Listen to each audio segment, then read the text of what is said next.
আসসালামু আলাইকুম, আমি প্রিয়া। বন্ধুরা, তোমরা সবাই কেমন আছো? আশা করি তোমরা সবাই ভালো আছো।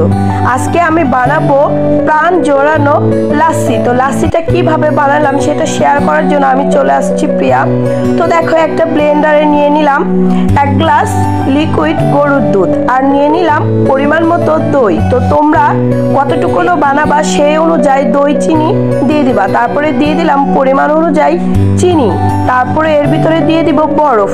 যেহেতু রমজান মাস, এই রমজান মাসে ইফতারিতে তোমরা যদি এইভাবে লাচ্ছিটা বানিয়ে খাও তো তোমাদের প্রাণ জুড়িয়ে যাবে। তারপরে দিয়ে দিয়েছি বরফ, আর দিয়ে দিয়েছি ফ্রিজের ঠান্ডা পানি, আর এখানে দিয়ে দিলাম পাউডারের গুঁড়ো দুধ। তারপরে আমি একটা ব্লেন্ডারে সুন্দর করে এটাকে ব্লেন্ড করে নিয়েছি। তো এই লাচ্ছিটা যেভাবে আমি বানালাম কয়েকটা উপকরণ দিয়ে, তো এই কয়েকটা উপকরণ সবার ঘরে সাধারণত থাকে।